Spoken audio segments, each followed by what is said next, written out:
Hi everybody, welcome back. Glad you could tune in again. We're looking today at Mark Horn's great little book, Solomon Says. We're in chapter 4, which is called Fighting for the Future. Let me summarise the message of this chapter for you as he does in the very first sentence. Quote, wisdom is intimately related to preparing for the future or future possibilities in the present. In other words, a wise person recognises that there is a huge amount that he or she does not know about the world, particularly about future events. And a wise person will ensure that they take account of those uncertain future possibilities in shaping their present actions.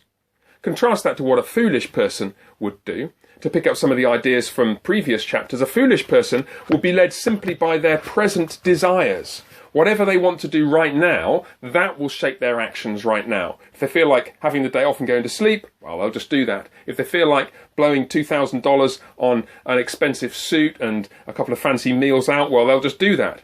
Rather than thinking what will be the long-term consequences, or what may be the long-term consequences of those actions.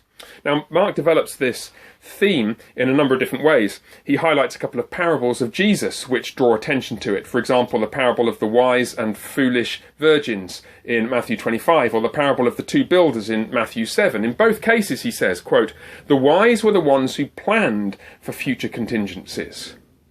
Notice it's not that the wise were the ones who had some supernatural knowledge of the future which others didn't have. The wise were no more knowledgeable about the future than the foolish characters in those parables. What made the difference was that they thought carefully about what they didn't know, and they acted on that basis. It's partly for that reason, I think, that Mark links this character trait with the sin of sloth or laziness. The reason it works is something like this. Not to plan for the future is a form of laziness, whereas planning for the future is jolly hard work. Anybody who's ever done it, perhaps in business or in working out how much you can afford for a home extension or for a new car, or to spend on a bunch of evenings out, or budgeting for your year, how much can I spend on food, how much can I spend on this, that and the other. Anybody who's ever bothered to think about future planning knows it's much more difficult to sit down with a piece of paper and a pen or a spreadsheet and actually write a budget than it is just to have a kind of cheerful, naive assumption that, oh, maybe I'll get a 20% pay rise next year and it'll all be okay. And so sloth can take the form of mental laziness, the refusal to actually think carefully about the future. Now, it's clear then that this is one of the skills, the traits of wisdom that a young person needs to learn as they grow up. And a thought occurs to me here that Mark doesn't develop at this point, but which might be worth our while thinking about. One of the things that we do as parents is that we shield our children from the negative consequences of decisions that they've made which have turned out badly. And that's entirely right. When our children get into a bit of a pickle when they're 6 or 7 or 8 or 10 years old, obviously we want to protect them from some of the negative consequences of what they've done. However, it's worth thinking about the likely consequences of that if we keep doing it. If we continually protect our children as they're growing up 12, 14, 16, 18 from the negative consequences of foolish decisions they may have made, we'll be teaching them that not thinking about the future doesn't really have any consequences because, hey, mum or dad will clear up the mess or dad will foot the bill. You get to a point where you gradually want progressively to expose your own children to some of the negative consequences of some of the foolish decisions they may make.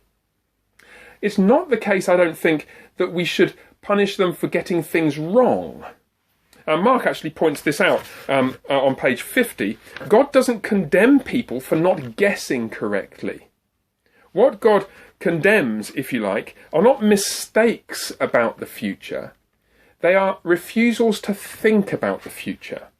Refusals to plan for the future, refusals to thoughtfully take account of what might happen in the future when shaping our present actions. That also is a distinction we should be aware of. I don't think it's right for us to be too hard on our kids as they're growing up when something happens that they couldn't have foreseen.